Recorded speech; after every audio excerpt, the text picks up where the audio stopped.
Hello all, welcome to divine me. எல்லாரும் எப்படி இருக்கீங்க? நான் ரொம்ப நல்லா இருக்கேன். இது வரைக்கும் நம்ம சேனலை சப்ஸ்கிரைப் பண்ணவங்க எல்லாருக்குமே ரொம்ப ரொம்ப தேங்க்ஸ். நாம இந்த வீடியோவில் என்ன பார்க்க போகிறோம் அப்படின்னா, நான் பிரம்ம முகூர்த்த பூஜை செய்யணும் அப்படின்னா முன்னாடி நாள் என்னெல்லாம் ரெடி பண்ணி வச்சிருவேன், என்ன மாதிரி வேலைகள்லாம் செய்வேன் அப்படின்னு சொல்லி தான் பார்க்க போகிறோம். நீங்களும் இந்த மாதிரி அதாவது இப்போது நிறைய பூஜை வேலைகள் இருக்குது அப்படின்னா நிறைய பேர் நிறைய ஃபோட்டோஸ் வச்சுருப்பாங்க, நிறைய பேர் கம்மியாக வச்சுருப்பாங்க. ஸோ நிறைய ஃபோட்டோஸ்லாம் வச்சுருக்கீங்க அப்படின்னா அது எல்லாமே க்ளீன் பண்ணுறது எப்படி, அடுத்த நாள் எப்படி கரெக்ட் டைமுக்கு விளக்கேற்றுறது, அதுக்கெல்லாம் என்னெல்லாம் பண்ணலாம், முன்னாடி நாள் ப்ரிப்பரேஷன் ஒர்க்ஸ்லாம் எப்படி பண்ணி வச்சுக்கலாம் அப்படின்னு சொல்லி தான் பார்க்க போகிறோம். நான் என்ன பண்ணுவேன் அப்படின்னா, எனக்கு மொத்தம் 3 இடம் நல்லா ரெடி பண்ண வேண்டியதாக இருக்கும். அதாவது பின்னாடி பக்கம் துளசி மாடம் இருக்கக்கூடிய அந்த இடம், அதுக்கப்புறம் முன்னாடி ஸ்டெப்ஸும் சரி, வாசல், உருளி இது எல்லாமே ரெடி பண்ணிக்கணும். அதாவது நிலைவாசப்படி இதெல்லாமே. அதுக்கப்புறமா பூஜை ரூமில் இருக்கிற அந்த ஃபோட்டோஸ்க்கு பூ வைக்கிறது, அப்புறமா கீழே அந்த மேடையில் கோலம் போடுறது, இந்த வேலைலாம் இருக்கும். ஸோ நான் என்னெல்லாம் பண்ணுவேன் அப்படின்னா, ஃபஸ்ட்டு துளசி மாடத்தில் நல்லா தண்ணி பிடிச்சி நீட்டாக வாஷ் பண்ணிவிடுவேன். ஏன்னா ஒரு மழை பெஞ்சாலுமே அப்படியே கோலம் குங்குமம் எல்லாமே அழிகிற மாதிரி இருக்கும். அது கொஞ்சம் பெயிண்ட் பண்ணி அந்த குங்குமம் மஞ்சள் இருக்கிற மாதிரி பெயிண்ட் பண்ணிடலாம் அப்படின்னு சொல்லி தான் யோசிக்கிறேன். பட் அது நல்லா இருக்காது, அதாவது நம்ம ரெகுலராக செய்யும்போது அந்த வைப் கிடைக்காது அப்படின்னு சொல்லி தான் நான் பெயிண்ட் பண்ணாமல் இருக்கேன். மேபி ஃப்யூச்சரில் பண்ணேன் அப்படின்னா கண்டிப்பாக அது ஒரு வீடியோவாக போடுறேன். முன்னாடி நாள் பார்த்தீங்கன்னா துளசி மாடம், அதுக்கப்புறம் கேஸ் நல்லா தொடச்சி விட்டுருவேன் இல்லையா நைட்டு க்ளீன் பண்ணும்போது, அப்போ அப்படியே கோலம் போட்டுட்டேன் அதுலேயுமே. அதுக்கப்புறமா பூஜை ரூம் மேடையிலையுமே சின்னதாக கோலம் போட்டுட்டேன். அதுக்கடுத்து வெளியில் நிலைவாசலில் பார்த்தீங்கன்னா காலையில் பண்ணிக்கலாம் அப்படின்னு சொல்லிட்டு விட்டுட்டேன். இந்த 2 இடம், அதாவது கிச்சன்லேயும் துளசி மாடம் க்ளீன் பண்ணுறது, பொட்டு வைக்கிறது, அதுக்கப்புறமா ஃபோட்டோ அதாவது பூஜை ரூம் மேடையில் கோலம் போடுறது, இந்த வேலை எல்லாமே பண்ணி வச்சுட்டேன். காலையில் ஒரு 4:20 இருக்கும்னு நினைக்கிறேன், இப்போ டைம் காமிச்சிருக்கேன். அந்த டைமுக்கு தான் எந்திரிச்சேன். காலை எந்திரிச்சதும் ஹீட்டர் போட்டுட்டு அதுக்கப்புறமா இந்த நிலைவாசலை நம்ம காலையில் தொடச்சிட்டு நம்ம கோலம் போட்டுக்கலாம் அப்படின்னு சொல்லி தான் காலையில் இந்த வேலையை பார்த்துட்ருக்கேன். இது நம்ம காவி பொடி வாங்கியிருந்தோம் இல்லையா, அதுதான் போட்டிருந்தால இதுக்கு முன்னாடி அதை அழிக்கிறதுக்குள்ளே ரொம்ப பெரிய இதுவாகிடுச்சு. ஃபஸ்ட்டு ட்ரை கிளாத் வச்சு நம்ம நல்லா எடுத்துட்டு அதுக்கப்புறமா ஒரு மாப் போட்டு விட்டோன்னா சரியாக போயிடும். அதை க்ளீன் பண்ணிவிட்டு அங்கே காவி பொடியை தண்ணியில் கரைச்சி நல்லா இது பண்ணி விட்டுட்டேன், தடவிட்டு அது காயிற நேரத்தில் வாசல் பெருக்கி கோலம் போட்டுடலாம் அப்படின்னு சொல்லிட்டு தண்ணியில் மஞ்சள் கோபி பவுடரை மிக்ஸ் பண்ணி இந்த மாதிரி வாசல் தெளிச்சுக்கிட்டேன். இந்த மாதிரி தெளிக்கும் போது வாசல் எனக்கு மங்களகரமாக இருக்கும். டெய்லி நம்ம இந்த மாதிரி டைம் இருந்துச்சு அப்படின்னா தெளிக்கலாம், அப்படி இல்லைனா வெள்ளி செவ்வாய்க்கிழமை நல்ல நாட்களில் நம்ம இந்த மாதிரி தெளிச்சிக்கலாம். மற்ற நேரத்தில் வெறும் தண்ணி தெளிக்காமல் லைட்டாக மஞ்சள் மட்டும் மிக்ஸ் பண்ணி நம்ம தெளிச்சிக்கலாம். அது பட் கலர் கொடுக்காது. இது தெளிக்கும் போது பார்த்திங்கன்னா வாசலே அவ்வளோ அழகாக இருக்கும். ஃபுல்லாக நம்ம எவ்வளோ முன்னாடி இடம் இருக்கோ அவ்வளோ தூரத்துக்குமே நான் தெளித்து விட்டுருவேன். பட் வாசலுக்கு நேராக மட்டும் கோலம் போட்டு விட்டுருவேன். இது காவி பொடி இதுக்கு முன்னாடி தேய்ச்சல செவ்வாய்க்கிழமை, அது அப்படியே தான் இருந்தது, கலரே போகவே இல்லை, பெயிண்ட் பண்ண மாதிரி இருந்துச்சு. ஸோ அது அப்படியே இருக்கட்டும்னு சொல்லிட்டு நான் விட்டுட்டு அதுலேயே அப்படியே கோலம் போட்டுக்கிட்டேன். கோலத்துக்கு நிறைய கலர்ஸ்லாம் கொடுக்கல இந்த தடவை, ஏன்னா ஸ்கூல் டைம் இல்லையா, அதனால் நம்ம சமையல் வேலையும் தொடர்ந்து பார்க்கணும் அப்படின்றதுனால நான் இந்த வேலையில் ஃபாஸ்ட்டாக இந்த மாதிரி செஞ்சுக்கிட்டேன். அதாவது சிம்பிளாகவே கோலம் போட்டுக்கிட்டேன்.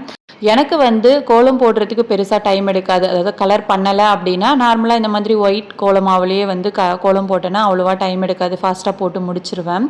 மற்றபடி இந்த கலர் பண்ணும்போது தான் நிறைய டைம் எடுக்கும்.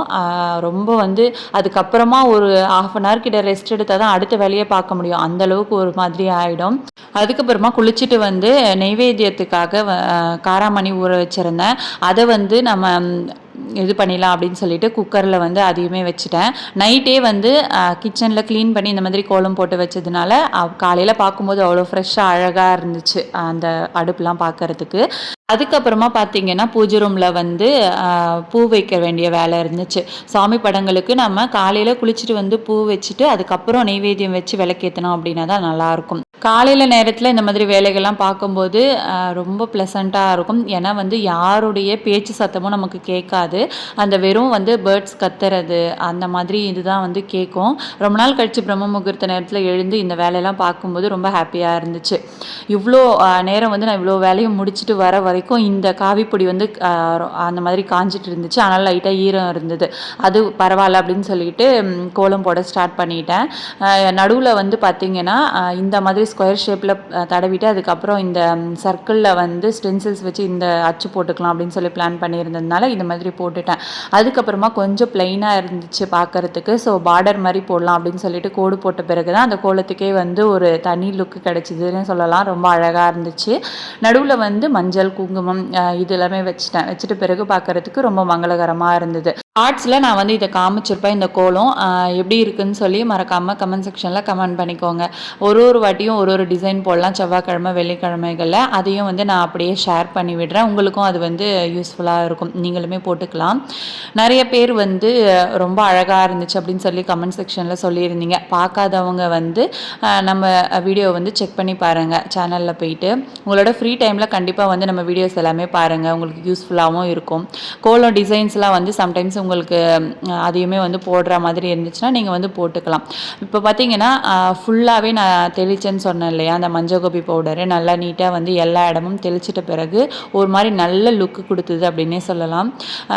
நல்ல ஒரு ஃபீல் இருந்துச்சு மங்களகரமாக காலையில் நேரத்தில். வெளியில் வந்து சிம்பிளாக ஒரு தாமரை கோலம் தான் போட்டுக்கிட்டேன். கோலத்தில் பெருசாக வந்து கான்சன்ட்ரேட் பண்ணலை. ஏன்னா வந்து லைட்டாகவே போட்டுட்டு ஃபாஸ்ட்டாக வந்து குக்கிங் பண்ணணும் அப்படின்னு சொல்லிட்டு நான் இது பண்ணிட்டேன். எனக்கு வந்து அந்த கரெக்டாக 5 இல்லை 5:30க்குள்ளே எல்லா இடத்துலையும் விளக்கேற்றி முடிச்சிடணும் அப்படின்னு சொல்லி என்னோடய மைண்டில் இருந்துச்சு. அதனால் ஃபாஸ்ட்டாக எல்லா வேலையுமே செய்ய ஆரம்பிச்சிட்டேன். அதுக்கப்புறமா நிலைவாசலில் ஃபஸ்ட்டு விளக்கேற்றிட்டு அதுக்கப்புறமா வந்து துளசி மாடத்துக்கு பூஜை பண்ணலாம் அப்படின்னு சொல்லிட்டு போயிருந்தேன். கரெக்டாக வந்து 5 ஆகிடுச்சு. நிலைவாசலில் விளக்கேற்றினது 5 முன்னாடியே ஏற்றிட்டேன். அதுக்கப்புறம் வந்து பார்க்கும்போது இந்த மாதிரி இருந்துச்சு. அடுத்து வந்து துளசி பூஜை பண்ணிடலாம் வெள்ளிக்கிழமையாக இருக்கே அப்படின்னு சொல்லிட்டு நான் வந்து துளசி மாடத்துக்கிட்ட எல்லாமே கொண்டு வந்துட்டேன். நெய்வேத்தியமும் வந்து ஒரு 2 விசில் விட்டு எடுத்த பிறகு அதுவுமே ரெடி ஆகிடுச்சு. அதையுமே ஒரு கப்பில் போட்டு எடுத்துகிட்டு வந்து தண்ணி, அதுக்கப்புறம் வந்து நெய்வேத்தியம், அடுத்து ஒரு தட்டில் பார்த்திங்கன்னா விபூதி குங்குமம், அடுத்து வந்து பெல், அடுத்து கற்பூர ஆரத்தி காட்டுறது இதெல்லாமே எடுத்துகிட்டு வந்து வச்சுருந்தேன். அதுக்கப்புறம் ஸ்டிக் சாம்பிராணி தான் வந்து இது பண்ணேன். விளக்கம் ஏற்றிட்டு சூப்பராக வந்து காலையிலேயே இந்த மாதிரி சாமி கும்பிட்டு முடிச்சாச்சு. துளசி பூஜையும் ரொம்ப சூப்பராக வந்து பண்ணி முடிச்சிட்டேன். அவ்வளோ திருப்தியாக இருந்தது காலைல பார்க்குறதுக்கு. துளசி மாடத்துக்கும் வந்து கற்பூர ஆரத்தி இது எல்லாமே காட்டிட்டு கொஞ்ச நேரம் வந்து அங்கே நல்லா இருந்துச்சு பார்க்குறதுக்கு. அதையுமே வந்து கொஞ்ச நேரம் அப்படியே ரசிச்சுட்டு அடுத்து வந்து வெளியில் டைம் ஸ்பெண்ட் பண்ணும்போது அவ்வளோ சூப்பராக இருந்தது. ஃபுல்லாக காட்டுறேன் பாருங்கள், எப்படி இருக்குன்னு சொல்லுங்கள்.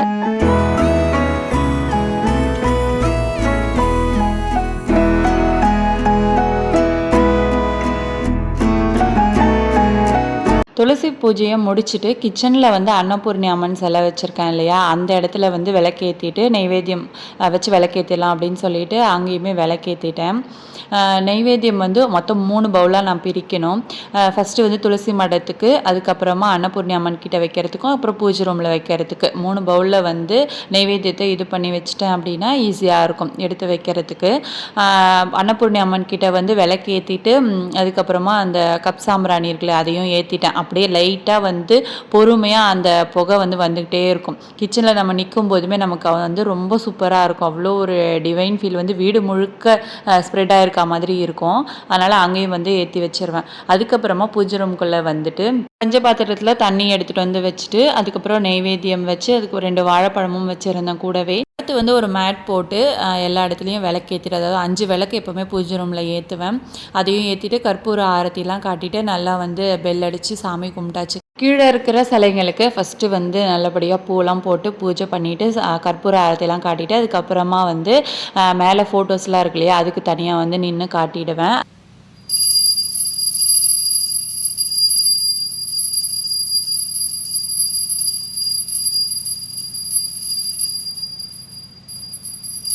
கற்பூரம் வந்து காட்டும்போது மட்டும் நம்ம பெல் அடிக்கணும் அப்படின்னு இல்லை. நம்ம வந்து இந்த சாம்பிராணி காட்டுவோம் இல்லையா? அப்போவுமே வந்து வீடு முழுக்க மணி அடிச்சு சாம்பிராணி காட்டினோம் அப்படின்னா, அதுவுமே வந்து ஒரு பாசிட்டிவ் வைப்ரேஷன குடுக்கும். வெளியில வந்து விளக்கேத்துன இடத்துலயுமே நல்லா வந்து சாம்பிராணி காட்டிட்டு, மணி அடிச்சுட்டு, அதுக்கப்புறமா நிலைவாசல்ல மேல வந்து லக்ஷ்மி தாயாருடைய அந்த சிலை மாதிரி வச்சிருக்கோம். ஸோ அதையுமே வந்து அங்கேயுமே நல்லா வந்து காமிச்சுட்டு, சாம்பிராணி காட்டிட்டு, அதுக்கப்புறமா வந்து உள்ள வந்து புத்தா ஸ்டாச்சுலாம் வச்சிருக்கோம் இல்லையா? அந்த இடத்துலலாம் காமிச்சுட்டு, உள்ள வந்து ராதாகிருஷ்ணா டைல் இருக்கு. அந்த இடத்துலயும் நல்லா வந்து சாம்பிராணிய காமிச்சுட்டு, அதுக்கப்புறமா பூஜை ரூம்லயே கொண்டு வந்து வச்சாச்சு. இப்போ பார்த்தீங்கன்னா, ஃபைனலா ஃபுல்லா வந்து பூஜை வேலை எல்லாமே கம்ப்ளீட்டா முடிஞ்சிருச்சு. நான் இப்போ வெளியில, உள்ள எல்லா இடமும் வந்து அப்படியே காட்டுறேன் லைட்டா. கொஞ்சம் வந்து விடிஞ்சிருச்சு. அதுக்குள்ள வந்து ஒரு 5:30 க்குள்ளேயே நான் பார்த்தீங்கன்னா, பூஜை வேலை எல்லாமே வந்து முடிச்சுட்டேன். அதுக்கப்புறமா வந்து இதை காட்ட மறந்துட்டேன். அதனால் இப்போ வந்து ஆட் பண்ணியிருக்கேன். அடுப்பு இருக்கு இல்லையா? அந்த இடத்துலையும் வந்து நல்லா சாம்பிராணி புகையாக காட்டியாச்சு. இதுக்கப்புறம் வந்து குக்கிங்கை ஸ்டார்ட் பண்ணணும். இந்த மாதிரி வந்து கோலம் போட்டுட்டு நம்ம அன்னைக்கு வந்து குக் பண்ணோம் அப்படின்னா நல்லா எண்ணெய் தெரிச்சிருக்கும். ஸோ அன்றைக்கே அழைக்கிற மாதிரி தான் இருக்கும். பட் வந்து நம்ம அந்த இருக்கிற கொஞ்ச நேரமே வந்து பார்க்கும்போது அவ்வளோ மங்களகரமாக இருக்கும்.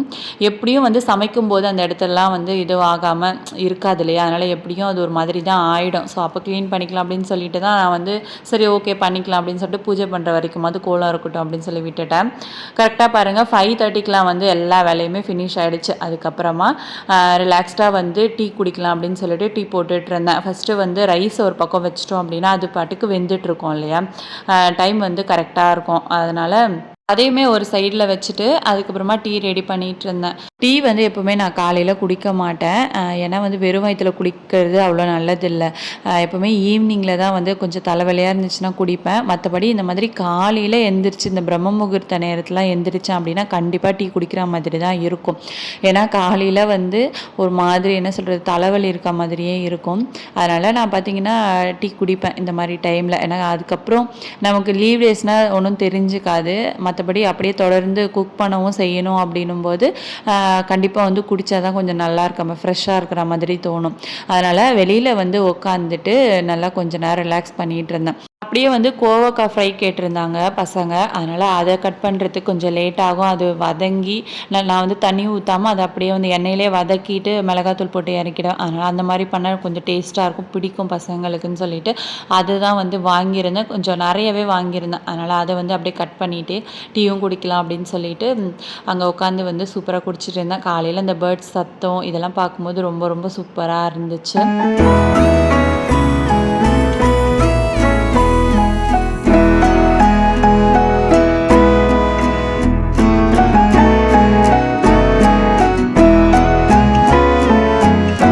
இதுக்கப்புறமா வந்து கட் பண்ண ஸ்டார்ட் பண்ணிடலாம் அப்படின்னு சொல்லிட்டு தான் இது பண்ணியிருந்தேன். இதை வந்து நான் ரவுண்டாக கட் பண்ண மாட்டேன். எப்போவுமே நீட்டாக வந்து 2ஆக போட்டுட்டு அதுக்கப்புறம் அதை வந்து ஒரு பாதி பீஸை வந்து 3ஆக தான் கட் பண்ணுவேன். மொத்தம் வந்து ஒரு காயில் பார்த்திங்கன்னா 6 பீஸ் வர மாதிரி இருக்கும்.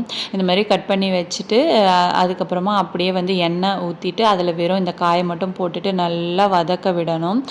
ரொம்ப நேரம் ஆகும். ஒரு குழம்பே செஞ்சு முடிச்சிருவேன். அந்த அளவுக்கு வந்து லைட்டாக சிம்மில் வச்சுட்டு வதங்கிக்கிட்டே இருக்கும். அது உப்பு மஞ்சத்தூள் மட்டும் கொஞ்சம் போட்டு விட்டுட்டோம் அப்படின்னா அது பாட்டுக்கு வந்து வதங்கிக்கிட்டே இருக்கும்.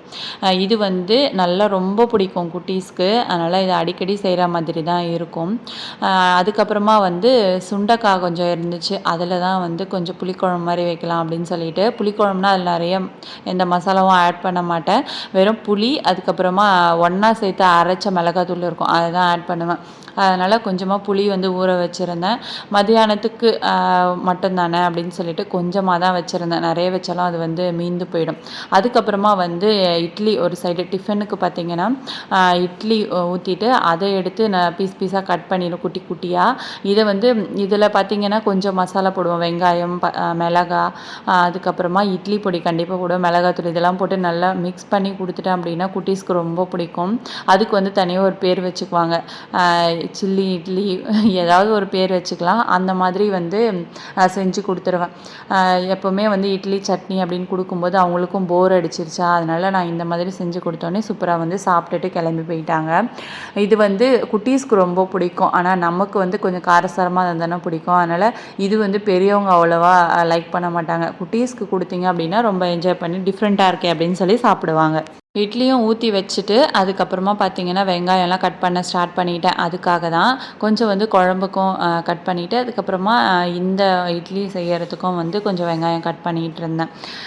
ஒரு சிஸ்டர் வந்து கேட்டிருந்தாங்க, டெய்லியுமே வீடியோவில் வாங்க, அதாவது லாங் வீடியோ கொடுங்க அப்படின்னு சொல்லிட்டு. டெய்லி வந்து லாங் வீடியோ கொடுக்கறதுக்கு நான் ட்ரை பண்ணுறேன் சிஸ்டர். ஆனால் வந்து டெய்லி என்ன சொல்கிறது, வீடியோ எடுக்கவும் டைம் இருக்கணும், அதுக்கப்புறம் எடிட் பண்ணவும் டைம் இருக்கணும். எனக்கு வந்து கரெக்டாக கொஞ்சம் குட்டீஸை வச்சுக்கிட்டு ஒன்றுமே பண்ண முடியல. கொஞ்சம் பசங்க வளர்ந்தாங்க அப்படின்னா அவங்க வேலையை அவங்க கொஞ்சம் கொஞ்சம் பார்க்க ஆரம்பித்தாங்க அப்படின்னா தான் வந்து நமக்கு ஃப்ரீ டைம் கிடைக்கும். அது வரைக்கும் வீக்லி வந்து ஒரு 2 வீடியோ போடுறதுக்கு நான் கண்டிப்பாக வந்து ட்ரை பண்ணுறேன், லாங் வீடியோ போடுறதுக்கு. அதுக்கப்புறமா வந்து லைவும் வர சொல்லியிருந்தீங்க. லைவ் வந்து இப்போதைக்கு வர முடியாது, இன்னும் கொஞ்சம் நாள் ஆகும். அதுக்கப்புறமா தான் வந்து லைவ் வர்றது இதெல்லாமே பண்ண முடியும். இப்போதைக்கு வந்து வர முடியாது. அதனால் கொஞ்சம் கொஞ்சம் வந்து ரெகுலராக வீடியோஸ் போடுறதுக்கு நான் வந்து கண்டிப்பாக ட்ரை பண்ணுறேன். ஒரு சைடு வந்து பார்த்திங்கன்னா குழம்புக்காக ரெடி பண்ணிடலாம் அப்படின்னு சொல்லிட்டு ரெடி பண்ணிகிட்டு இருந்தேன். இந்த சுண்டைக்காய் குழம்பு வந்து பார்த்திங்கன்னா ரொம்ப சிம்பிளான ஒரு இது தான். நிறைய வந்து ஐட்டம்ஸ் வந்து ஆட் பண்ணி சமைக்கிறது இல்லை, ஆனால் வந்து ரொம்ப டேஸ்ட்டாக இருக்கும். தக்காளி வெங்காயம் நல்லா வதக்கிட்டு அதுக்கப்புறமா வந்து இந்த சுண்டைக்காயை வந்து கட் பண்ணி வச்சுக்கணும். அதாவது நம்ம இடித்தாலும் சரி, கொஞ்சமாக கீரல் போட்டு வச்சுக்கிட்டாலும் சரி, எது வேணால் பண்ணிக்கலாம். அந்த மாதிரி பண்ணிவிட்டு தக்காளி வெங்காயம் வதக்கினதுக்கப்புறமா இதையும் வந்து போட்டு நல்லா வதக்கிட்டு அதுக்கப்புறம் பார்த்திங்கன்னா நான் வந்து ஒன்றா சேர்த்து அரைச்ச மிளகாத்தூள் வச்சுருப்பேன். அதனால் அதையுமே தனியாத்தூளுமே இருக்கும், அதனால் அதை மட்டும் போட்டுக்குவேன் தேவையான அளவுக்கு காரத்துக்கு ஏற்ற மாதிரி. நீங்கள் வந்து தனித்தனியாக தனி மிளகாத்தூள் அதெல்லாம் வச்சுருந்தீங்கன்னா தனித்தனியாக கூட யூஸ் பண்ணிக்கலாம். அது எல்லாமே போட்டுட்டு மிக்ஸ் பண்ணிவிட்டு அடுத்து வந்து உப்புலாம் கரெக்டாக செக் பண்ணிவிட்டு புளியும் ஊற்றிட்டு ஒன்றா வந்து கொதிக்க வச்சுருவேன். அது வந்து கரெக்டாக சூப்பராக வந்து டேஸ்ட்டாக ஒரு குழம்பு வந்துடும். எங்களுக்கு வந்து ஃபேமிலியில் எல்லாருக்குமே பிடிச்சிருச்சு அப்படின்றதுனால நாங்கள் அதே ஃபாலோ பண்ணிக்கிறோம். நீங்கள் வந்து நிறைய பேர் பார்த்திங்கன்னா மசாலா கொஞ்சம் ஆட் பண்ணுவாங்க, அதெல்லாம் ஆட் பண்ணுறவங்க அவங்கவுங்களோட விருப்பம். நான் சிம்பிளாக இந்த மாதிரி தான் செஞ்சு கொடுத்துருவேன் காலையில் டைமில். இது இல்லாமல் சுண்டைக்காலை வந்து வேறு என்ன செய்வேன்னா பாசிப்பருப்பு போட்டு ஒரு மாதிரி கூட்டு மாதிரி வைப்பேன். அதுவுமே ரொம்ப ரொம்ப பிடிக்கும். மதியானம் வந்து அது சரியாக வராது மதியம் கொடுக்கறதுக்கு அப்படின்னால கொஞ்சம் புளி ஊற்றி இந்த மாதிரி குழம்பா செஞ்சு கொடுத்துட்டேன். ஸ்கூலுக்கு அனுப்புகிற குட்டீஸோட அம்மாவங்களுக்கு எல்லாருக்குமே வந்து தெரியும் அந்த காலையில் டைமில் எவ்வளோ ஒரு பதட்டமாக பரபரப்பாக வேலை எல்லாமே நடக்கும் அப்படின்னு சொல்லிட்டு. இதில் நான் வேற 3 பேருக்கு சேர்த்து கட்டுற மாதிரி இருக்கும். அதாவது ஹஸ்பண்டுக்கும் காலையில் பிரேக்ஃபாஸ்ட் லஞ்ச் ரெண்டுமே கட்டுற மாதிரி இருக்கும். குட்டீஸ்க்கு வந்து ஸ்நாக்ஸ் அண்ட் லஞ்ச் வந்து பேக் பண்ணுற மாதிரி இருக்கும். சமையல் வேலை ஒரு பக்கம் நடந்துட்டு இருக்கும்போதே பார்த்திங்கன்னா வாட்டர் பாட்டில்ஸில் தண்ணி வந்து ஃபில் பண்ணி வைக்கிறது, அதுக்கப்புறமா வந்து ஸ்நாக்ஸ் ரெடி பண்ணி வைக்கிறது, இது எல்லாமே பண்ணிவிடுவேன். அதனால் ஸ்நாக்ஸும் ரெடி பண்ணியாச்சு, தண்ணியும் வந்து ஊற்றி வச்சாச்சு. லாஸ்ட் மினிட்ல வந்து அவசரமாக தண்ணியெல்லாம் ஃபில் பண்ணிட்டு இருந்தேன்னா கீழே சிந்தி மேலே சிந்தி இந்த மாதிரி நிறைய வேலைலாம் நடக்கும். அதனால் தண்ணி வந்து அப்படியே ஒரு பாட்டிலாக வந்து ஃபில் பண்ணி வச்சிடுறது. அதுக்கப்புறமா இட்லி வந்து இந்த மாதிரி நல்லா கட் பண்ணி வச்சுக்கிட்டு அடுத்து வந்து மிளகாய், அதுக்கப்புறமா வெங்காயம், கருவேப்பிலை இதெல்லாமே வந்து சைடில் வந்து ரெடி பண்ணி வச்சுருந்தேன். இதெல்லாமே போட்டுட்டு நல்லா வந்து வதக்கிட்டு அதுக்கப்புறமா பார்த்திங்கன்னா இந்த இட்லியை போட்டுட்டு அடுத்து வந்து இதுக்கு மெயினான ஒரு இதுவே அந்த இட்லி பொடி தான். ரொம்ப டேஸ்ட்டாக இருக்கும் இட்லி பொடி போட்டுட்டு நல்லா போட்டோம் அப்படின்னா. பசங்களுக்கு பெரியவங்களுக்கு பிடிக்குமோ இல்லையோ பசங்களுக்கு ரொம்ப ரொம்ப பிடிக்கும். அதை தான் வந்து சிம்பிளாக ரெடி பண்ணி கொடுத்துட்டேன். இது வந்து ரொம்ப ரேராக தான் செய்வேன். குட்டீஸ் வந்து இட்லி ரொம்ப போர் அடிக்குது அப்படின்னு சொன்னாங்கன்னா தான் இது அவங்களாவே கேட்பாங்க. கேட்கும்போது பார்த்திங்கன்னா நான் இந்த மாதிரி செஞ்சு கொடுத்துருவேன். நான் சொன்ன மாதிரி பார்த்திங்கன்னா இந்த காய் வந்து பார்த்திங்களா சூப்பராக வந்துருச்சு. சாப்பிடும்போது லைட்டாக ஒரு புளிப்பு ப்ளஸ் வந்து காரம் ரெண்டுமே இருக்க மாதிரி இருக்கும். கடிக்கும்போது அவ்வளோ டேஸ்ட்டாக இருக்கும். நல்லா வதங்கினதுக்கு அப்புறமா லைட்டாக வந்து மிளகாத்தூள் போட்டு அப்படியே இறக்கிட வேண்டியதான் அந்த காயை. அதுக்கப்புறமா இந்த இட்லிக்கு பார்த்தீங்களா, இந்த இட்லி பொடி தான் ரொம்ப ரொம்ப முக்கியம் அப்படின்னு சொன்னது. வீட்டில் அரைச்சதாக இருக்கலாம், கடையில் வாங்கினதாகவும் இருக்கலாம். லைட்டாக வந்து மிளகாத்தூள் தூவிட்டு அதுக்கப்புறமா பார்த்தீங்கன்னா இந்த இட்லி பொடியை நல்லா வந்து காரத்துக்கு ஏற்ற மாதிரி தூவி வச்சுக்கிட்டேன். அதை நல்லா வந்து மிக்ஸ் பண்ணிவிட்டு எல்லாருக்கும் வந்து லஞ்சு காலைல பிரேக்ஃபாஸ்ட் எல்லாமே பேக் பண்ணியாச்சு. இப்போ பார்த்தீங்கன்னா லைனாக அப்படியே காட்டுறேன் பாருங்கள். லிஸ்ட் அப்படியே பெருசாக போகிற மாதிரி இருக்கும், ஆனால் ஐட்டம்ஸ் வந்து கம்மியான ஐட்டம்ஸ் தான். 3 பேருக்கும் கட்டுறேன் இல்லையா, அதனால் அதை அப்படியே தனித்தனியாக வச்சுருந்தேன். ரொம்ப நல்லா இருந்துச்சு. குட்டீஸ்க்கு வந்து எப்போவுமே நான் குழம்பு வந்து இந்த மாதிரி மிக்ஸ் பண்ணி தான் கொடுத்துருவேன். அவங்களுக்கு மிக்ஸ் பண்ணவும் தெரியாது. அதனால் லைட்டாக சாதத்தை ஆற வச்சுட்டு அப்படியே வந்து குழம்பு ஊற்றி மிக்ஸ் பண்ணி கொடுத்துருவேன். ஓரளவுக்கு வந்து கிச்சன் அப்படியே நீட் பண்ணிட்டேன். சிங்கில் பார்த்தீங்கன்னா ஃபுல்லாக பாத்திரம் இருக்குது. ஸ்கூலில் வந்து பசங்களை கொண்டு போய் விட்டுட்டு வந்துட்ட பிறகு சாப்பிட்டுட்டு காலைல பிரேக்ஃபாஸ்ட்டு அதுக்கப்புறமா தான் வந்து கொஞ்சம் நேரம் ரெஸ்ட் எடுத்துகிட்டு அதுக்கு அடுத்து தான் நான் வந்து பாத்திரம் க்ளீன் பண்ணுறது இதெல்லாமே பண்ணுவேன். இல்லைனா வந்து ரொம்ப டயர்டாகிடும் தொடர்ந்து வேலை பார்த்துட்டே இருந்தோம் அப்படின்னா. அதுவும் இந்த மாதிரி காலையில் நேரத்தில் வந்து நம்ம எழுந்து விளக்கெலாம் வச்சுட்டு நிறைய வேலைலாம் பார்த்துருவோம் இல்லையா, அதனால் கொஞ்சம் டயர்டாக இருக்கும். நல்லா வந்து ரெஸ்ட் எடுத்துகிட்டு அதுக்கப்புறமா தான் வந்து இந்த மற்ற க்ளீனிங் வேலையே வந்து பார்த்தேன். சம்டைம்ஸ் வந்து மதியானம் நான் லஞ்சு சாப்பிட்டுட்டு அதுக்கப்புறம் மொத்தமாகவே நம்ம க்ளீன் பண்ணிடலாம் அப்படின்னு சொல்லிட்டு பாத்திரம் வாஷ் பண்ணுறது எல்லாமே அப்போ பண்ணிக்குவேன். எனக்கு வந்து எப்படி தோணுதோ அதுக்கேற்ற மாதிரி நான் வந்து பாத்திரம் தேய்க்கிறத வச்சுக்குவேன். இப்போ வந்து ரொம்ப சீக்கிரமாக எழுந்ததுனால சீக்கிரமாகவே பார்த்திங்கன்னா லஞ்செலாம் பேக் பண்ணிட்டேன், எல்லாமே ரெடி பண்ணிட்டேன். இப்போ குழந்தைங்கள வந்து ரெடி பண்ணுறதுக்கு ரொம்ப ஈஸியாக இருக்கும். இந்த வீடியோ வந்து உங்களுக்கு பிடிச்சிருந்துச்சு அப்படின்னா மறக்காமல் வந்து ஒரு லைக் பண்ணிவிடுங்க. உங்கள் ஃப்ரெண்ட்ஸ்க்கு எல்லாருக்கும் ஷேர் பண்ணுங்கள். சேனலை சப்ஸ்கிரைப் பண்ணலை அப்படின்னா ப்ளீஸ் சப்ஸ்கிரைப் பண்ணிக்கோங்க. நேற்று வந்து பிரம்ம முகூர்த்த பூஜை பண்ணது அவ்வளோ ஒரு ஃப்ரெஷ்ஷாக இருந்தது, ரொம்ப பாசிட்டிவாகவே இருந்துச்சு அன்றைக்கி டே ஃபுல்லாகவே. இந்த வீடியோவை நான் இதோட வந்து முடிச்சுக்கிறேன். நெக்ஸ்ட் வீடியோவில் பார்க்கலாம். தேங்க்யூ.